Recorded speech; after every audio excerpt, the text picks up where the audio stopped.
วันนี้คนสวยแต่งชุดอะไร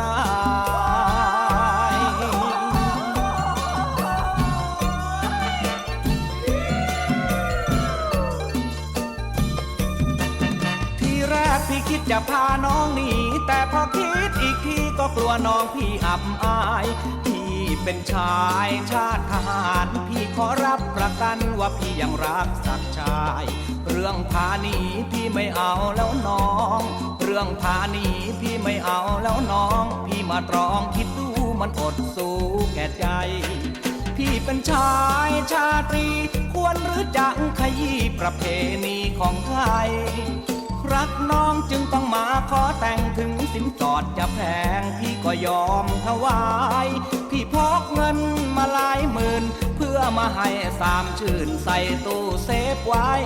บอกกับพี่สินวลน้องประตูเงินประตูทองน้องอยู่ทางในจะได้จ่ายเพื่อเปิดทางเข้าไปหานวลนางแม่ผิวสีไข่จะได้จูบน้องให้ชื่นหัวใจจะได้จูบน้องให้ชื่นหัวใจให้สมกับที่ได้ยกขันหมากมา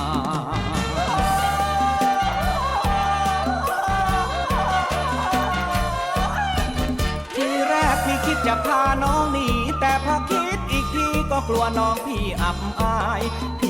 เป็นชายชาติทหารพี่ขอรับประกันว่าพี่ยังรักสักชายเรื่องพาหนีพี่ไม่เอาแล้วน้องเรื่องพาหนีพี่ไม่เอาแล้วน้องพี่มาตรองคิดดูมันอดสู้แก่ใจพี่เป็นชายชาตรีควรหรือจะขยี้ประเพณีของไทยรักน้องจึงต้องมาขอแต่งถึงสินสอดจะแพงพี่ก็ยอมถวายพี่พกเงินมาหลายหมื่นเพื่อมาให้สามชื่นใส่ตู้เซฟไว้บอกกับพี่สินวลน้องประตูเงินประตูทองน้องอยู่ทางในจะได้จ่ายเพื่อเปิดทางเข้าไปหานวลนางแม่ผิวสีไข่จะได้จูบน้องให้ชื่นหัวใจ